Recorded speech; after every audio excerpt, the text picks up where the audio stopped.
DFS podcast with hosts John Impemba and James Grande. What is going on, everybody? John Impemba here with James Grande. Welcome to the Better Baseball MLB DFS podcast and live stream. We are recording here, giving you our first look at Tuesday's 14-game main slate. James, we had 10 games on a Monday, 14 games now on a Tuesday. MLB comes out firing out of their All-Star break with some big slates here, which is fine for us. We don't mind it. Big player pools. We do have Coors Field on this slate. Got some more potential weather across the country here. Colorado, including showing a little rain symbol. St. Louis has a rain symbol. Cincinnati, Baltimore. So seems like we can't escape the wet weather here across the U.S. I know living up in the Northeast here, it's going to be another rain-filled week as well. So hopefully it doesn't impact too much of what we're looking to do from a DFS perspective. But my guy, 14 games here to kick off the Tuesday. 14 games, some very interesting bad pitchers on the slate. Not a lot of top tier names either after you get past Evaldi, who's struggling, Mitch Keller, who's Mitch Keller, and then kind of just, good pitchers in not great spots. So it's going to be a very interesting 14 game slate that includes Coors Field. And it's a weird one, John. Yeah. I'm not going to lie. It's a weird one because there's a lot of bad pitching, but we don't know how many games are going to be. One guy over 10K. Yeah, there's a lot of bad pitching, especially when you get to near the bottom of the list.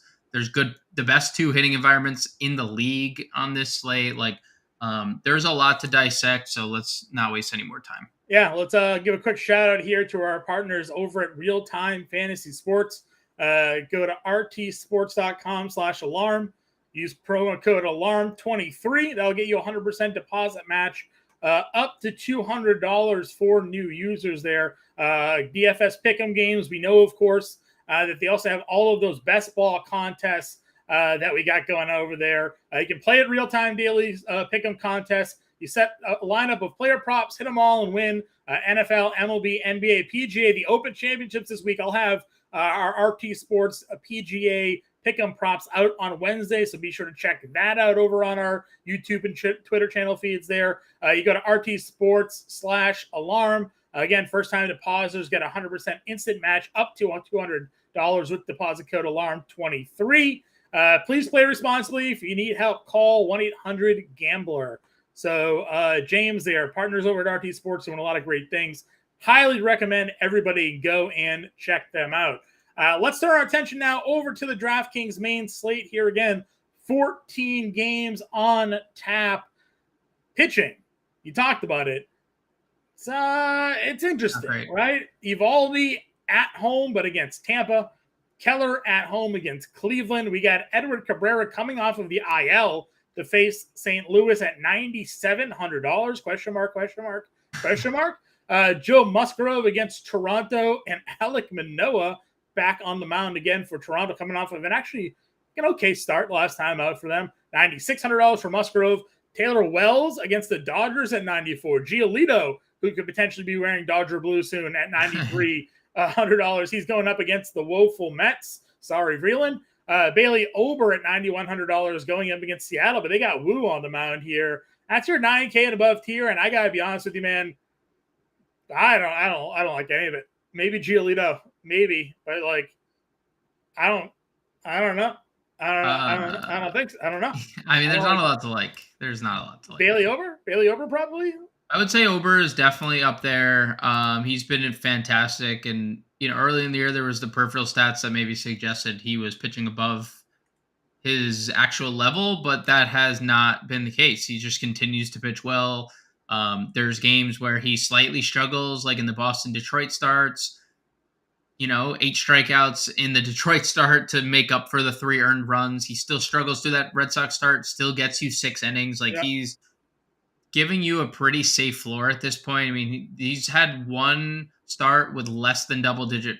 He's made how many starts? 14, 13 of them he scored double digit fantasy points. So he's been super reliable in that aspect. I think Mitch Keller's in play. The Guardians again are kind of faltering, and Keller, 4 of his last 6 starts have been great. 2 bad ones mixed in there. The Dodgers, that's a tough matchup, and Milwaukee can be annoying at times.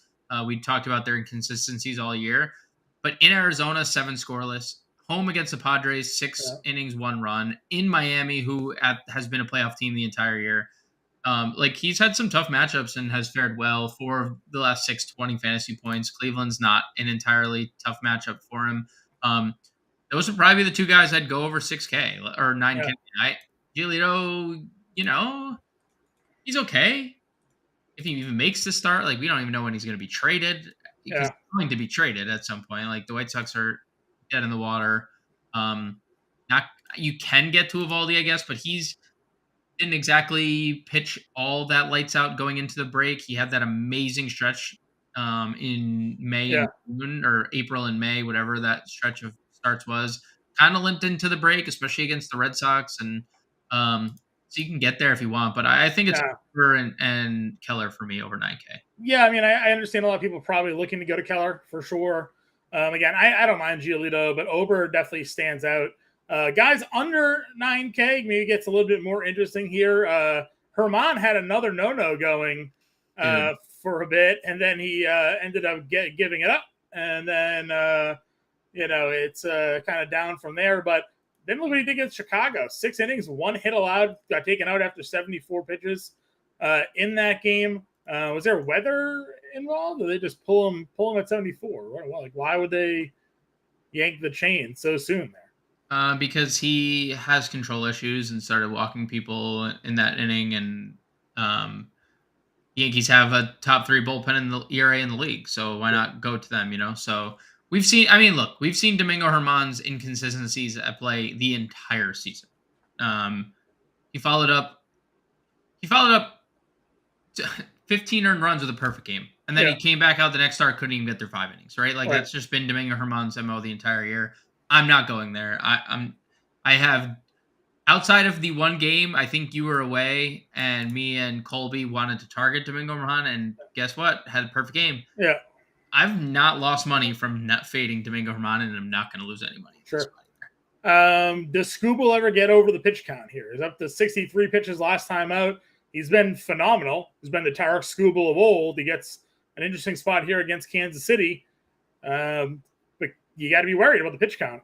Yeah, I'm definitely a little worried about the pitch count. It's on the rise. We should get, somewhere around 70 pitches. So I could see a scenario where you get to Skubal at 84 because the strikeout upside against Kansas City is there, especially when you have 11 strikeouts in your first 8 innings. Like, we know what he can do. So I think Skubal's fine. But if we're talking about just pure strikeouts in this tier, like Brian Wu at 7,900 makes all the sense in the world. Seattle, at home, gets the team who strikes out the most in baseball against right-handed pitching. And Brian Wu has, outside of that Houston start, and I won't include the Texas start because he got shelled, and every game he's thrown at least 80 pitches in, which is all but 1 since his debut, he's had 5 or more strikeouts. And in 4 of the 6 over 80, he's had 7 or more. So Wu has tremendous strikeout appeal. He's going to be very popular here, but I can't fault anyone that wants to get to him because he has the best upside, I think, of this tier. Sure, I like it. $7,900 is also a great price tag. I don't mind going Logan Allen, a guy that you like, against Pittsburgh here. That I'm not shying away from that matchup.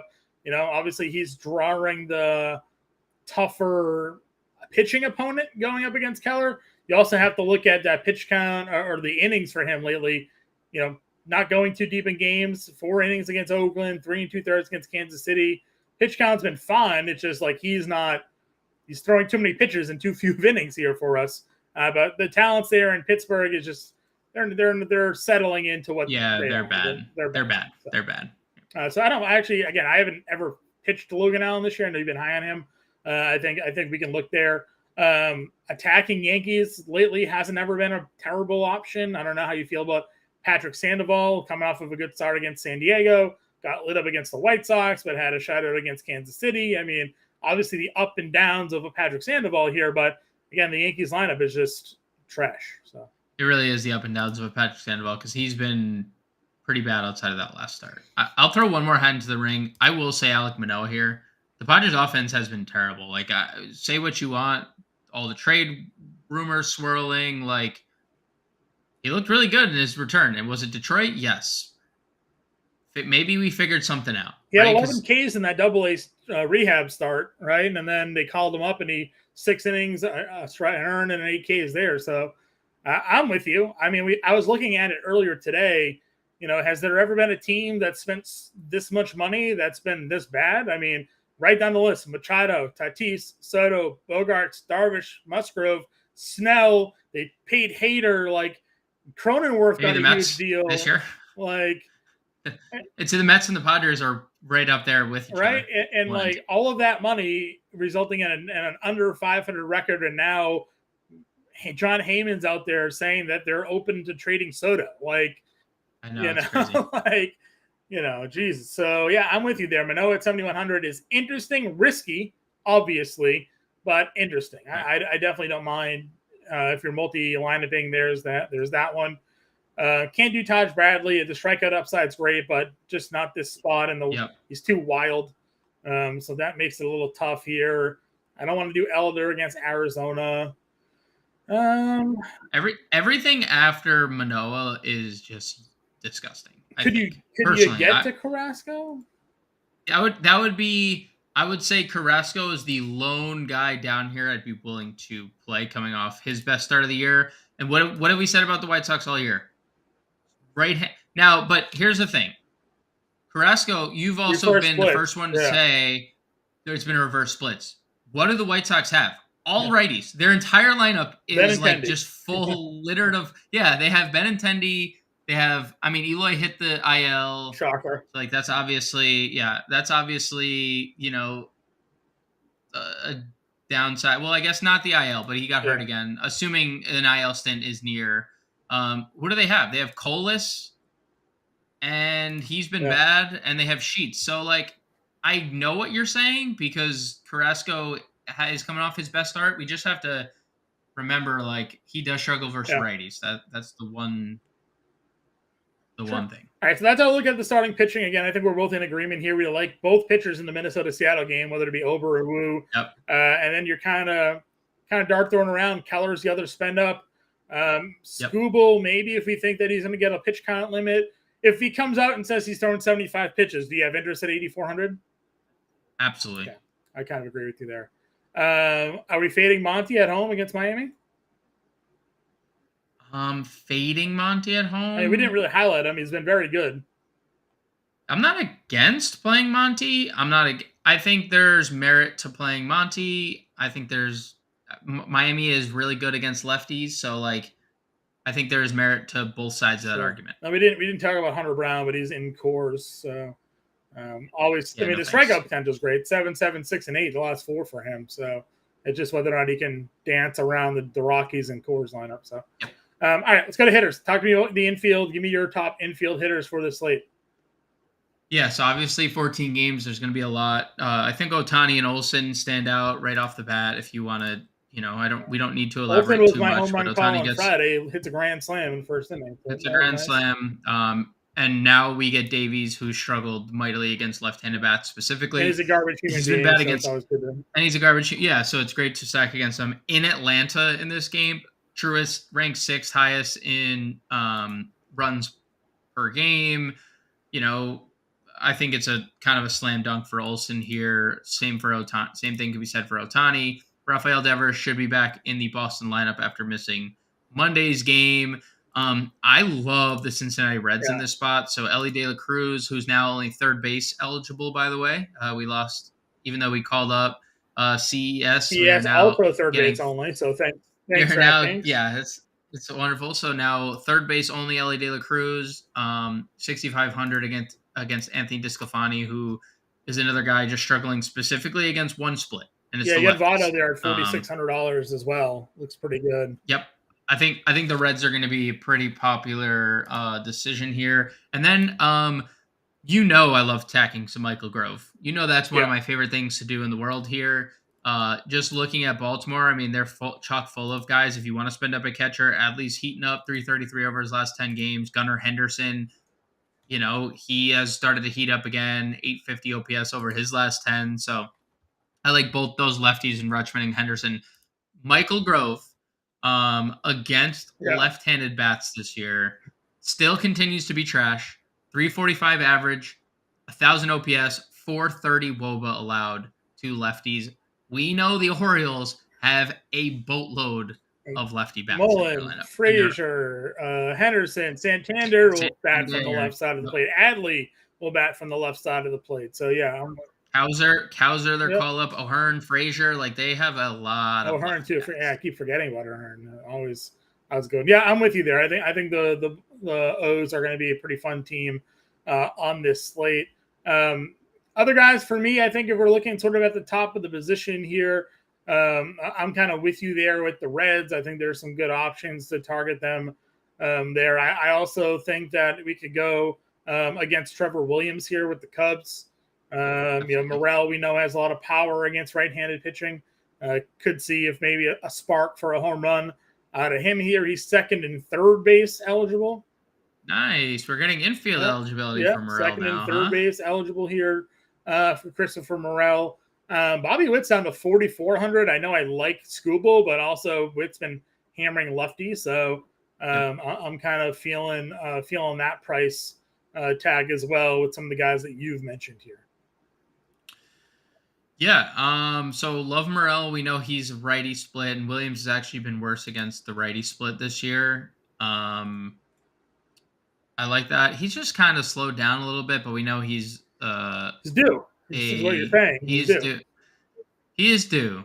He is due. And it feels like his due date is, and not in like a pregnancy way, but his due date here is on Tuesday, John. So I'm with you on the Christopher Morel. And then the value guys, you've mentioned some of them already. O'Hearn, obviously, going to find his way probably into some lineups here. We talked about Encarnacio Strand. We'll see if he plays back-to-back days or not here for the Reds, but he's still min price, so there's going to be some options for us there. Let's look at the catcher position. We don't ever really give the catcher position enough love here. Anybody sticking out at the Rogers gets a lefty. Yeah, Rogers looks pretty good. I like that.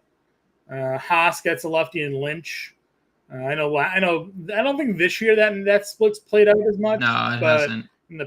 Basically his entire career it has. So could be a good spot there. And you mentioned Rogers as well, obviously. And then you can go spend up for the Braves. Murphy and Darno are both just elite bats. So anybody else in the infield for you?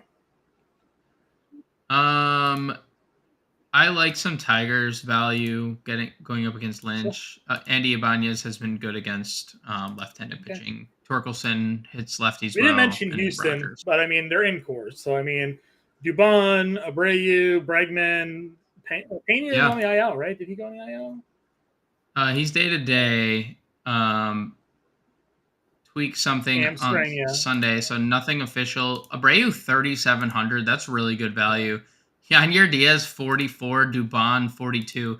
Abreu is the cheapest infielder that the Astros have. And the Astros are pitching Noah Davis here, who just gave up 11 hits, 9 earned in his last start against the Angels. He's giving up a total of 21 earned runs on 23 hits over his last 9 innings pitched. Is that not good? No, his last 3 fantasy point games, -14, -2, -10. So, Houston, we have a problem. Colorado, you got a problem? Yeah, Colorado? There's Houston problem. Anyways, Houston.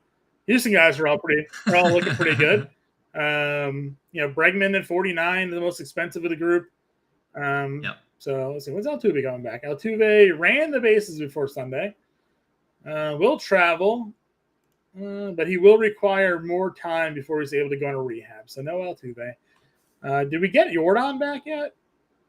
No. Jordan worked out in Houston. Needs a rehab assignment. So moving on to outfield. Kyle Tucker, number one play. $6,000.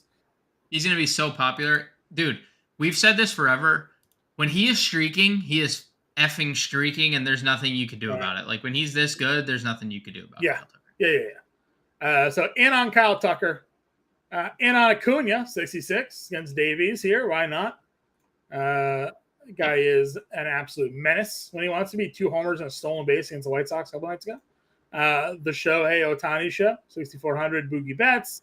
Yep. Corbin Carroll against Elder, maybe not. Let's see. If you're not in on Manoa, there's Tatis and Soto are down here. I would definitely play Luis Robert 57, especially if the Carrasco splits continue. Yeah, let's just pull those up. We mentioned them, but let's pull them up. Carlos Carrasco splits on the year against righties versus lefties. Righties are hitting 538 slugging, 874 OPS, 9 of the 12 home runs allowed by Mr. Carlos Carrasco have been hit by the right-handed hitter. So I know how many home runs Luis Robert has hit against righties this year. All of them? 21 of 27. He has elite numbers against lefties, but like obviously the sample is a lot smaller, but that is a ton of home runs. Yeah, I'm pulling up the let's see here. Woba against righties, 372. Woba allowed for our guy here. 2.4 home runs per 9, a 640 FIP against right-handed hitters for Carrasco. Well, things might be getting worse. He's actually not even really doing all that well against lefties anymore either. So maybe I take back what I said earlier. I mean, it's still not great, but before it was very bad. He was very, very good against against lefties. Not even really the case anymore. 5.4 FIP, 5.4 xFIP there. A home run per 9 against lefties now as well. So, things other than the most recent start for Carrasco starting to go downhill. So, I'm with you there. You can play any of the guys over 6K, but we definitely like Tucker in Coors, as will everybody else. Luis Robert, another gun name about 5K, I think is perfectly fine to be in play. Moving down into the mid-tier range here. I'm getting on the Reds. You want to go Fraley or Frito? Both of them are going to be fine for me. Bellinger hits everybody. He's $4,600. Santander we've talked about. Also someone that's going to be probably pretty popular in our stacks tonight if we're going there against Guerrero. So that one works out. Soler gets a lefty. I know Monty's been good, but he's $4,500 against Jordan Montgomery here. Yeah, he's been insane against lefties. Against left-handed pitching this year, 333 average. John, he has 66 at-bats against lefties this year. He has 10 home runs. He has every 6 at-bats against lefties, he's hitting a home run. Pretty good by my math. That's crazy. To quote our guy Mark, math checks out. So. Math checks out. That is insane. So, yeah, Jorge Soler, and this is the cheapest we've seen him in maybe beginning of the year when he first slate of the year. I don't know. For sure. So, I'm with you on there. Someone just homing for Miami. Let's see who's the De La Cruz homing for Miami, not Soler. So, not sure where we're at there. Other guys in the mid-tier range. Got Jock Jams in Cincinnati against Weaver. That one feels pretty good. Brock Peterson here. Dude, go look at right now. Conforto. Go look at San Francisco's prices in the outfield. They're all free, I bet. They're like the fourth team. $3,400. What are we doing? Gaz is $3K. What are we doing? What are we doing, dude? Yeah. They all have good numbers against righties. What are we doing? Yeah. Well, what's Weaver doing this year? We thought he was going to get BF8 at one point. So he's been bad. He's been bad. Luke Weaver this year against lefties. 507 slug, 849 OPS. Righties are just hammering him too. 339 average, a 631 slug, and 1,000 OPS on the year against Luke Weaver. Holy. So prayers up for our guy Luke Weaver here in this spot. Again, they're going to throw a lot of lefties at him just for that lineup, just for the way their lineup is built, like Levante Wade and Bailey and Peterson and Conforto and Sable, right? But I don't know, Wilmer Flores might play. JD Davis is probably going to play, so you can throw some righties in there. So is Chris Murphy? He's not a traditional starter, or is he for the Red Sox? No, he's not. Okay, worked 67 pitches. Maybe they're working him up to be a starter. Just looking at some Oakland guys like Brent Rooker, back on our Oakland-ish, Rooker still can hit lefties well, but There's not much else that we really need to really dip our toes in unless you see something like really No, interesting. I'm with you. Let's go. Will Benson, Yeah, 2,700 Benson's not. obligatory Benson Benson's not shout. bad. We'll find some more value when these lineups come out. Obviously, Aaron Hicks, $2,500, going to hit from the left side. Yep. Yeah, all of that will be fine here as well. All right, give me your home run call.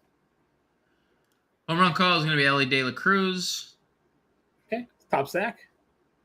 Reds. Cincinnati Reds. Okay. Value stack. I'm going to go Baltimore as my little off the path stack. I don't think a lot of people. I love playing Baltimore in spots where nobody does. Value play today then. Value play today. I'll stick with Ryan O'Hearn with Baltimore, and start of the night, I'll go with Mr. De La Cruz. Okay. For me, my top stack of the day, let's go Atlanta against Davies. My home run call will be Matt Olson again. Let's ride it. Let's keep it going here. My contrarian stack, I'll just go San Francisco then. You go Cincinnati, I'll go San Francisco on the flip side. Yeah, that's a good one. That game's gonna be. It's going to get rained out, unfortunately. Probably it might also get rained out. Start of that will be Acuna, so we'll just rock it there. Let's build a lineup. Keller, I guess. Let's build a lineup. Keller and Wu. We don't have to. No. Keller and Wu. Oh, I guess because we don't want to use pitchers against each other, right? I guess. Yeah, let's go Keller and Wu. Okay. Because I would definitely say Ober and Wu would have been the. We got 4K, so let's go O'Hearn. Oh, they took away O'Hearn's other eligibility. Yeah, it stinks. I know you can't use him because then you can't play Olsen. Yeah. All right, whatever. What's our other value here? Hicks, I guess. Yeah, Hicks. We could play Giants outfield, Conforto, Yastrzemski. Well, we want Lamonte Wade. One top outfielder here, don't we? Tucker. Yeah, we want Tucker, right? So, yeah, definitely. Yanni Air probably a catcher then. He's kind of expensive, but you can afford him if we're playing Aaron Hicks. Yeah. What was our short second base? Gunner. I want to play Ellie. I don't think we can afford. Gunner is all Gunner. Let's see, Gunner, and if we went Gunner and Ellie, I don't think we could do it. No. Yeah, there's not enough. Cheap second baseman exists there. Ezekiel Duran is now second base eligible. He's fallen off a cliff a little bit. Adam Frazier's the second baseman. Westberg. Galoff. Yeah, I'll use Galoff again. That's fine. Galoff, 5K for a third baseman or shortstop. Let's go. I guess that fits Bregman, right? Bregman and then Gunner? Yeah, that's what I got. Yeah, I got perfect. Keller, Wu, Diaz, O'Hearn, Galoff, Bregman, Henderson, Hicks, Conforto, and Tucker. Gives us a 3-man Houston stack here. Going up against Colorado, we got our Baltimore stack. We got our one-off Geloff play, and we got a San Francisco bat here against Cincinnati. So that's our first lineup, our first look here on the main slate. James and I will be back live at 5 o'clock Eastern to break all of this down for you. So make sure to tune back in here 5 o'clock p.m. Eastern time for another update, breakdown, lineup, going over, answer all your questions for all of you. James and I will be back